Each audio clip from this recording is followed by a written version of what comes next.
चारों ओर पूर्ण शांति की लहर इस समय स्थित है।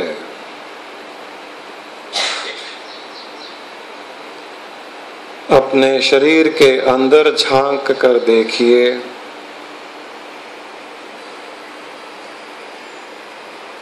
अपने ही शरीर के अंदर झांक कर देखिए, आपको वहां पूर्ण शांति का अनुभव होगा। शांति का अनुभव इसलिए होगा क्योंकि शरीर के अंदर जब आप झांक रहे हो, आपको शरीर के अंदर सारे शरीर में रिक्त स्थान दिखाई देगा। शरीर के अंदर झांकने पर सारा शरीर जिस प्रकार घड़े के अंदर खाली स्थान होता है, रिक्त स्थान होता है, घड़ा जब खाली होता है, उसी प्रकार शरीर खाली है, उसमें कुछ नहीं है। शरीर के अंदर झांकते हुए अनुभव करें, शरीर के अंदर कुछ नहीं है।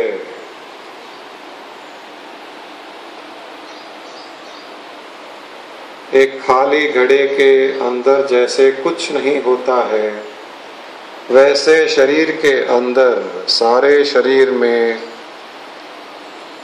कुछ भी नहीं है। खाली खम, शून्य अवस्था, रिक्त स्थान। Feel the emptiness inside the body.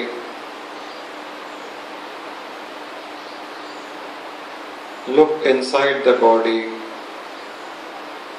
Feel the emptiness inside the body. There is nothing inside the body. It is completely empty.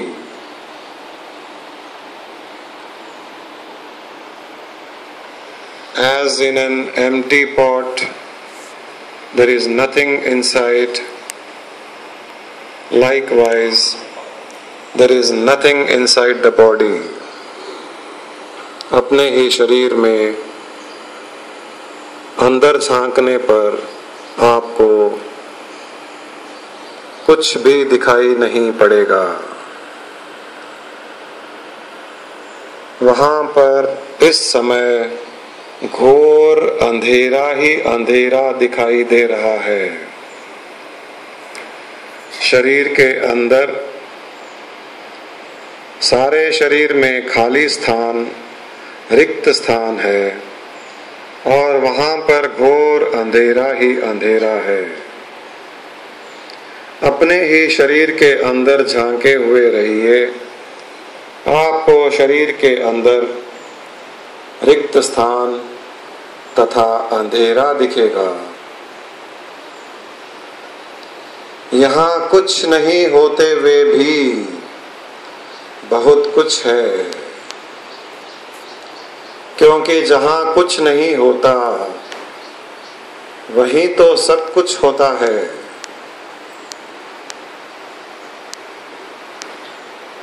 सारे ब्रह्मांड की शक्तियां अदृश्य रूप से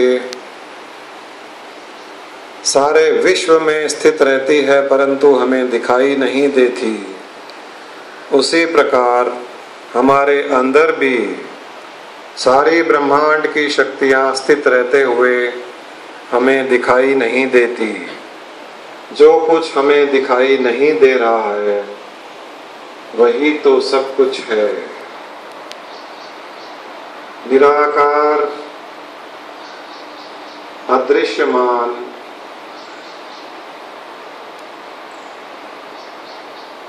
पूर्ण स्थित स्थायी, completely still,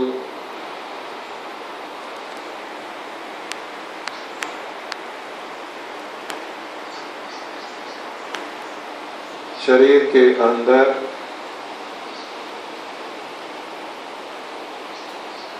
इस रिक्त स्थान पर अपना ध्यान टिकाए रखें। वहां पर अंधेरा ही अंधेरा है और कुछ नहीं है।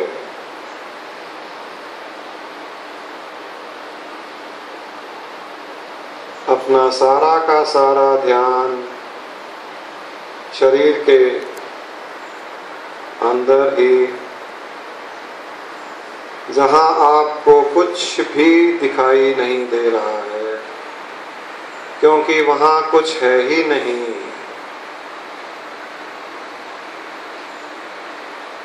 खाली स्थान है। जिस प्रकार खाली घड़े में रिक्त स्थान होता है, शून्य स्थान, शून्य अवस्था होती है, उसी प्रकार शरीर के अंदर भी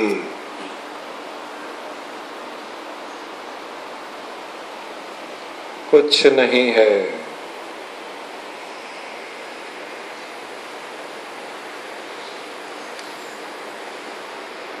जैसे जैसे आपका ध्यान इस रिक्त स्थान पर, अंदर के खाली स्थान पर टिका रहेगा,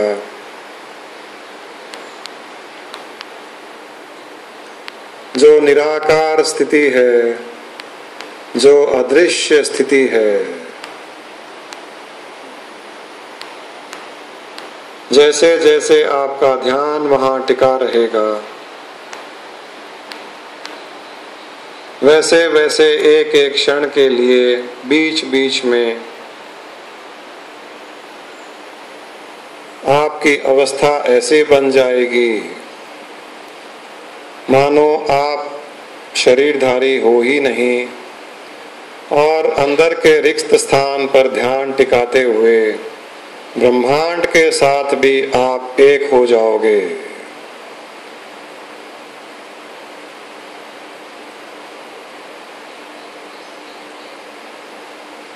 अंदर के रिक्त स्थान पर ध्यान देते हुए, वहां पर अपनी दृष्टि टिकाए रखते हुए बीच बीच में आपको इस प्रकार अनुभव होगा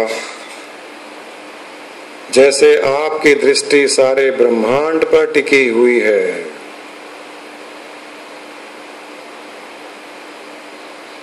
केवल शरीर के अंदर के रिक्त स्थान पर ही ध्यान टिकाए रखते हुए आपको इस प्रकार अनुभव होगा जैसे आपका ध्यान विशाल ब्रह्मांड पर टिका हुआ है।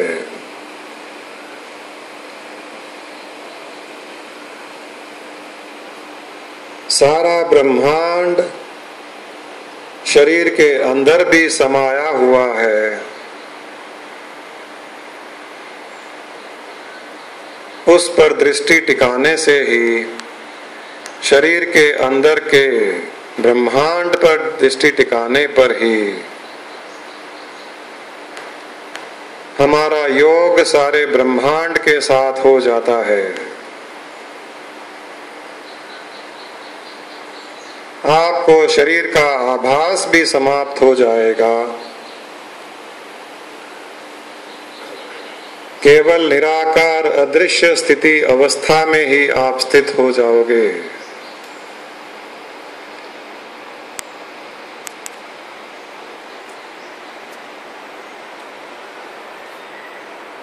अपने ही शरीर के अंदर के इस निराकार अदृश्य अवस्था में स्थित रहने पर सारे ब्रह्मांड के साथ, सारे विश्व के साथ, उस सर्वव्यापक निराकार शुद्ध ब्रह्म के साथ योग हो जाएगा। अपनी अंतर्दृष्टि अपने शरीर के अंदर के निराकार अवस्था पर ही टिकाए रखने पर और कुछ देर वहां पर दृष्टि टिके रहने पर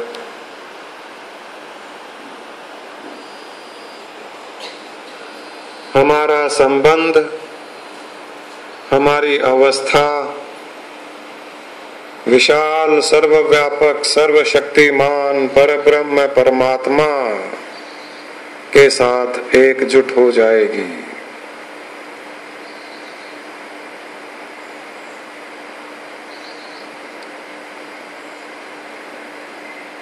जिस प्रकार एक गुब्बारे के अंदर, एक बलून के अंदर रिक्त स्थान होता है और बलून के बाहर भी सारे विश्व का रिक्त स्थान होता है, केवल उस गुब्बारे की एक पतली झिल्ली उन दोनों के बीच में एक रुकावट बनती है। उसी प्रकार हमारा शरीर भी उस एक पतली झिल्ली के समान होता है जो परब्रह्म परमात्मा की चेतना को अंदर भी समाये हुए रखता है और उसके बाहर भी सर्वव्यापकता से जो परब्रह्म परमात्मा स्थित है उसके साथ सदा संपर्क बनाए रखता है।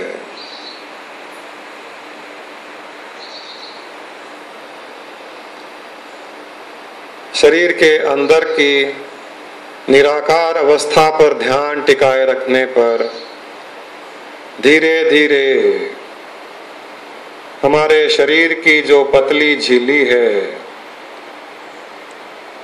the thin layer of our physical body,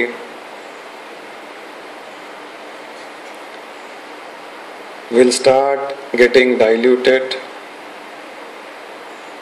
ये धीरे धीरे स्थूल शरीर की झिल्ली धीरे धीरे सूक्ष्म होती हुई वह भी उस निराकार अदृश्य अवस्था में लीन हो जाती है और हमारे अंदर और बाहर के बीच में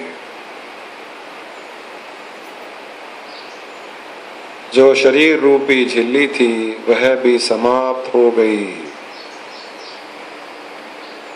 आप अपना ध्यान, अपनी अंतर्दृष्टि उस निराकार अदृश्य अवस्था पर ही टिकाए रखें।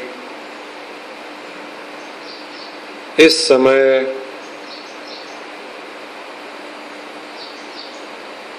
उसके विशाल स्थिति में ही अपने आप को लीन अनुभव करें। यह अंदर और बाहर का भेदभाव भी समाप्त हो चुका है।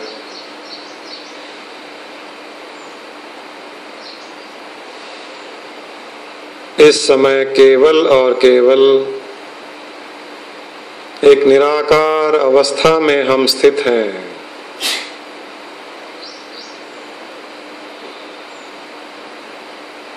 आकार भी निराकार में परिवर्तित होकर निराकार में लीन हो चुका है। इस पल, इस क्षण हम पूर्ण रूप से निराकार अवस्था में स्थित हैं। इस पल, इस क्षण न किसी आकार का आभास है, न कहीं कोई आकार दिखाई दे रहा है। सारा का सारा स्थूल जगत निराकार में परिवर्तित हो चुका है।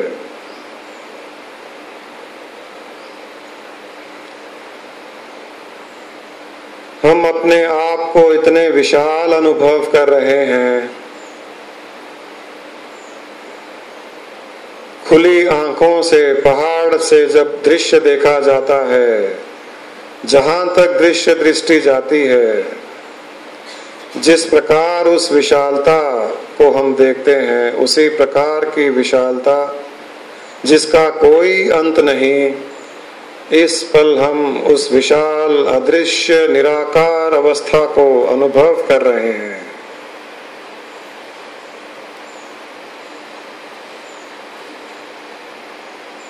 सारा ब्रह्मांड, सारा विश्व हमारे ही अंदर समाया हुआ है, परंतु इस पल उस ब्रह्मांड, उस विश्व की अवस्था अदृश्य और पूर्ण निराकार अवस्था हो गई है। महाप्रलय के पश्चात जब विश्व में कुछ नहीं बचा रहता है, उस समय यह अवस्था बची हुई रहती है। केवल इस प्रकार की विशाल निराकार अदृश्य अवस्था ही बची रहती है। महाप्रलय के समय इस अवस्था के अलावा और कुछ नहीं बचा रहता है। महाप्रलय का अर्थ सारा स्थूल जगत, सारी स्थूल सृष्टि उस महाब्रह्म में लीन हो जाती है।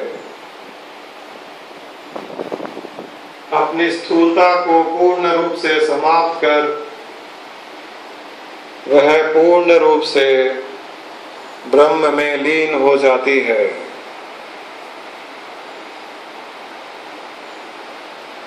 इसे ही सृष्टि का विलय कहा जाता है, महाप्रलय कहा जाता है।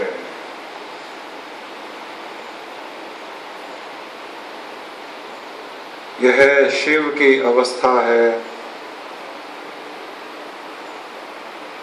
महाप्रलय के समय सारी सृष्टि को निराकार में परिवर्तित कर अपने में लीन कर लेना, अपने ही अंदर विलीन कर लेना शिव स्थिति मानी जाती है।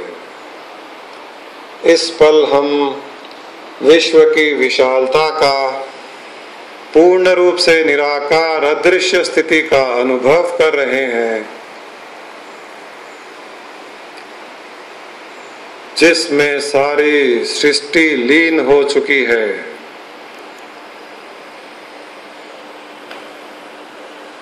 दूर दूर तक, जहां तक दृष्टि भी न जा सके, उससे भी दूर जहां तक मन की कल्पना भी न जा सके, उतनी दूर तक,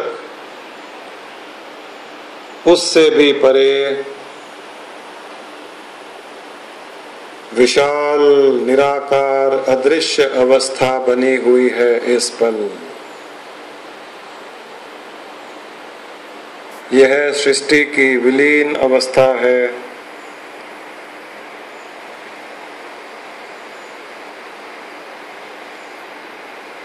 हम स्वयं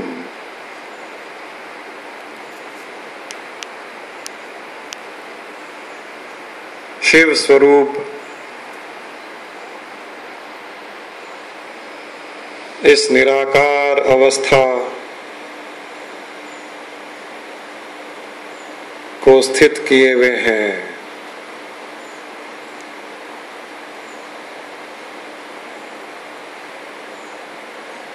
जब सृष्टि में कुछ नहीं होता है, जब सृष्टि में कुछ नहीं रहता है, सृष्टि की उत्पत्ति के पहले सारे विश्व में यही निराकार अदृश्य स्थिति बनी हुई रहती है।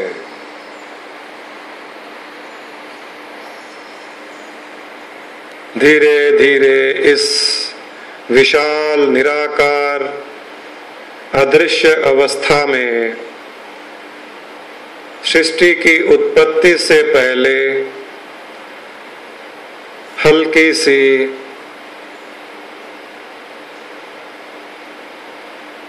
शक्ति स्वरूप चंचलता बनती है। इस विशाल स्थिर और स्थायी शिव स्वरूप निराकार अदृश्य अवस्था में धीरे धीरे सृष्टि की उत्पत्ति के पहले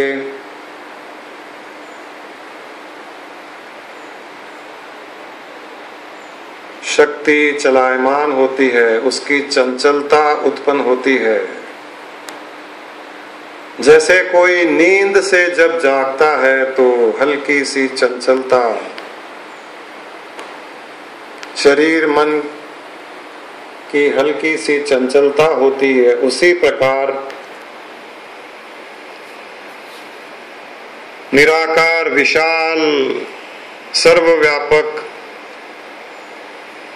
शिव स्वरूप जब जागृत अवस्था में आता है तब उसकी ही रचनात्मक शक्ति में चंचलता आती है। हमारे ही अंदर एक चंचलता इस पल हमें अनुभव हो रही है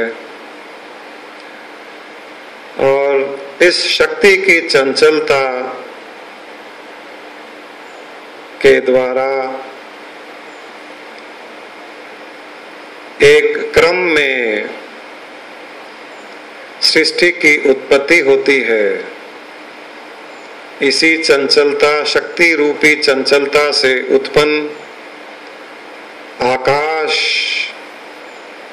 सारे विश्व में प्रकट हो रहा है। उस आकाश से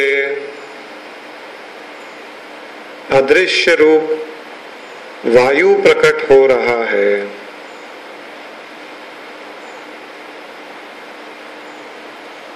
उस वायु से,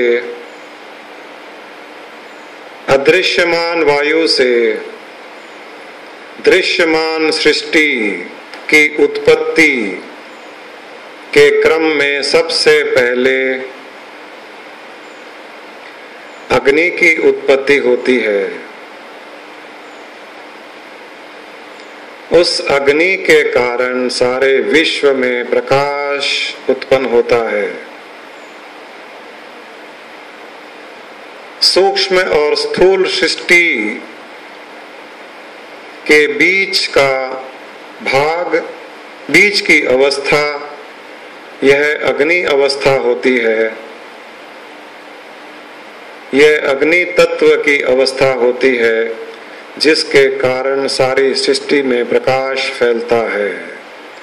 इस पल आप सारी सृष्टि में प्रकाश का अनुभव करें।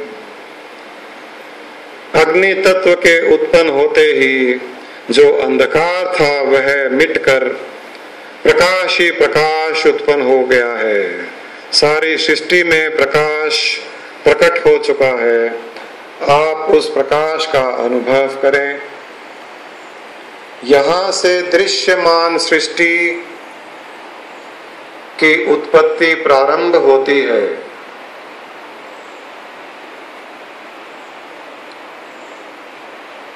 जो अदृश्य निराकार अवस्था थी वह अब दृश्यमान अवस्था में परिवर्तित हो रही है। सबसे पहले अग्नि तत्व प्रकट होने पर हमें दृश्य दिखाई पड़ता है, क्योंकि अग्नि तत्व से ही हमारे नेत्र प्रकट होते हैं। नेत्र और अग्नि दोनों के संयोग से दृश्य दिखाई पड़ता है। इस अग्नि तत्व से अब जल तत्व प्रकट हो रहा है। जल तत्व से पृथ्वी तत्व प्रकट हो रहा है। अब सूक्ष्म सृष्टि से स्थूल सृष्टि प्रकट हो गई है। कहीं पहाड़, कहीं पेड़ पौधे, आकाश, बादल, कहीं नदियां बह रही है, कहीं वर्षा हो रही है, कहीं सूर्य चमक रहा है, कई प्रकार के शरीर उत्पन्न हो गए हैं। मन, इंद्रियां, बुद्धि भी उस ब्रह्म से प्रकट होकर, उत्पन्न होकर, शरीरों को धारण कर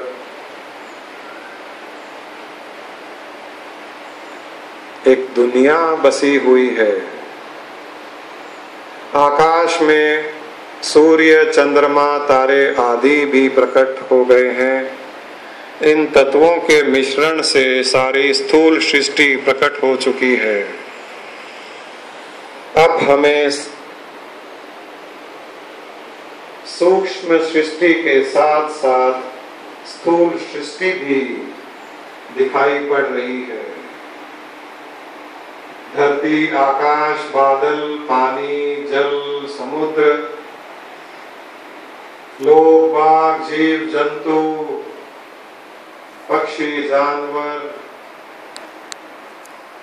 जलचर के जीव, मछली आदि, आकाश में उड़ते हुए पक्षी, कहीं पर वर्षा, कहीं पर गर्मी, शरीर के ऊपर पसीना, वहां पर वायु का स्पर्श, हम सारे सृष्टि को अनुभव कर रहे हैं। इस प्रकार निराकार से आकार की उत्पत्ति होती है, अदृश्य से दृश्य की उत्पत्ति होती है, और यह उत्पत्ति हमारे ही उस निराकार अदृश्य अवस्था से होती है। हम स्वयं जो एक सर्वव्यापक निराकार अदृश्य अवस्था में एक थे, अब हम वही एक अनेक में विभाजित हो चुके हैं। हम स्वयं ही अनेक बन गए हैं। हम स्वयं सृष्टि बन गए हैं। हम स्वयं पहाड़, पेड़, पौधे, नदी, बादल, आकाश, वर्षा, सूर्य, चंद्रमा, पक्षी, जानवर, मनुष्य आदि के रूप में प्रकट हो गए हैं। एक से अनेक, इस अवस्था को ही सृष्टि कहा जाता है। हमने ही सृष्टि को हमारी कल्पना के द्वारा उत्पन्न किया। हम ही पहाड़ बन गए, हम ही नदियां बन गए, हम ही मनुष्य शरीरधारी बन गए। हम स्वयं हमारे माता पिता, हम स्वयं हमारे पुत्र पुत्रियां आदि, हम स्वयं पति पत्नी के रूप में, हम स्वयं दूसरे जीवों के रूप में प्रकट हो गए।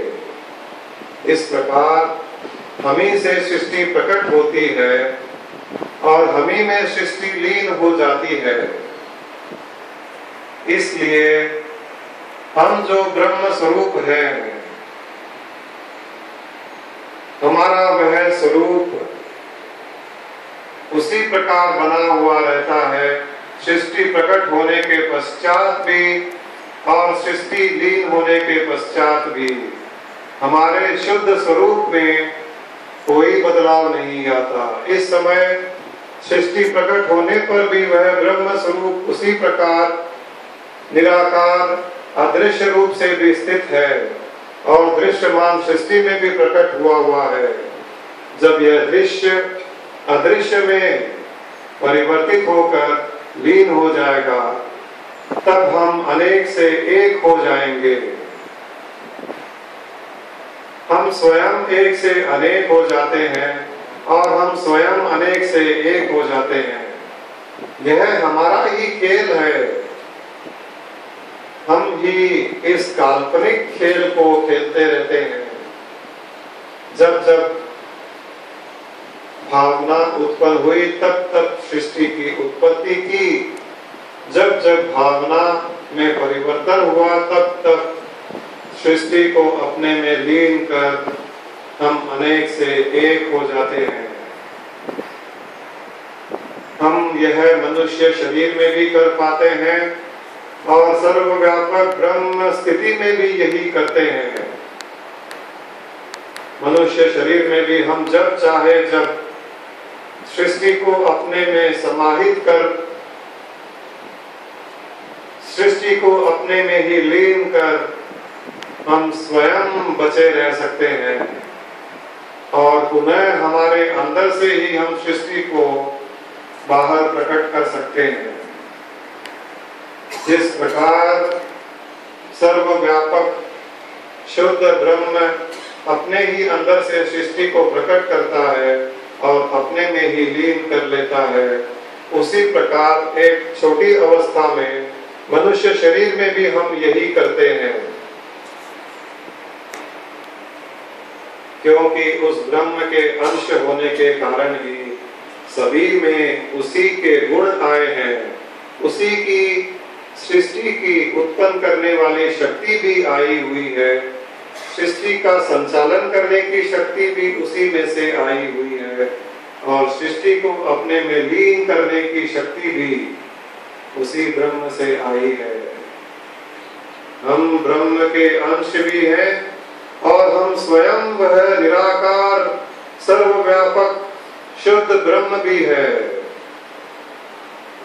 हमसे अलग सृष्टि में और कोई नहीं। वह एक है तो भी वह हम है और वह अनेक है तो भी हम ही हम हैं। हमसे अलग और कोई कुछ नहीं। जब हम ही स्वयं सब कुछ है तो फिर किस प्रकार का भय, किस प्रकार की चिंताएं, किस प्रकार की उत्तेजना।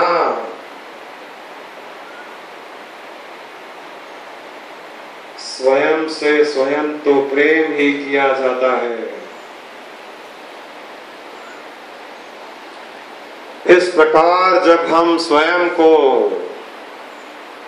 दूसरी योनियों में, दूसरी वस्तुओं में, दूसरे जीवों में, दूसरे मनुष्य में हमारे ही स्वयं की छवि देखने लग जाएंगे, तब केवल प्रेम भाव ही रहेगा।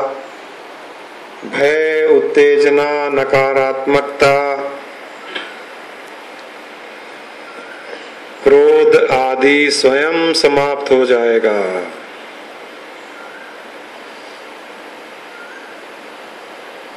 इस भाव को अपने अंदर बनाए रखें कि सारी सृष्टि में केवल मैं ही मैं हूँ। सारी सृष्टि में जो अनेक रूप दिखाई पड़ते हैं वह मुझी से उत्पन्न होकर प्रकट हुए हैं और मुझे ही दिखाई पड़ रहे हैं। वो चाहे पेड़ पौधे हो, चाहे पहाड़ नदियां हो, चाहे मनुष्य रूप से जीव हो, चाहे पशु और पक्षी रूप से हमें दिखाई पड़ते हो, मैं ही मैं हूँ।